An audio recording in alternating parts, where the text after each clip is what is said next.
ભરૂચ વાગરા તાલુકાના મુલેર ગામે ફિલ્મી ઢબે થયેલા હત્યાના પ્રયાસ કેસમાં મુખ્ય સૂત્રધાર હનીફ ગઢની ધરપકડ બાદ પોલીસે ઘટના સ્થળે રિકન્સ્ટ્રક્શન કરાવતા ભારે ચકચાર મચી હતી. હનીફ ગઢને કરજણ બસ સ્ટેશન પરથી ઝડપી પાડવામાં આવ્યો હતો.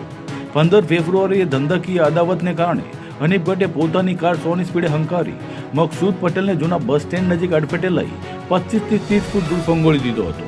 ગંભીર ઇજાઓ પહોંચાડ્યા બાદ ગાડી રિવર્સમાં લઈ ફરી હુમલો કરવાનો પ્રયાસ કર્યો હતો. વાગરા પોલીસ સ્ટેશન દ્વારા તપાસ દરમિયાન સહ આરોપી મુબસ્સીર અને સુફિયાન ગઢને સુરતથી ઝડપી પાડવામાં આવ્યા હતા.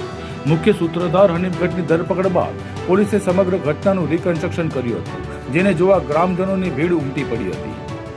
વાગરા પોલીસ સ્ટેશનમાં તારીખ 15/2/2026ના રોજ હત્યાની કોશિશનો ગુનો નોંધાયેલો હતો, જેમાં કામના જે ફરિયાદી છે એ મુલેર ગામ બસ સ્ટેન્ડ પાસે બપોરના સમયે હાજર હતા.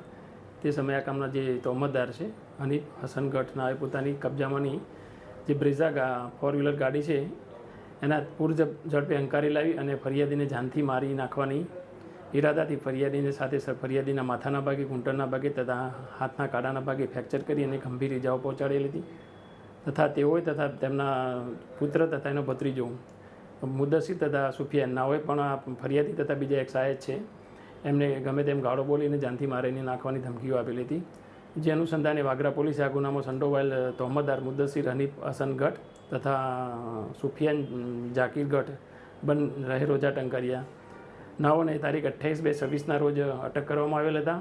તથા આ ગુનામાં જે નાસ્તો પરચો તોહમતદાર છે હનીફ હસન ગઢ નાઓને ગઈકાલે ગુનાના કામે અટક કરવામાં આવેલ છે અને આગળની તપાસ વાગરા પોલીસ હાલમાં ચલાવી રહેલ છે.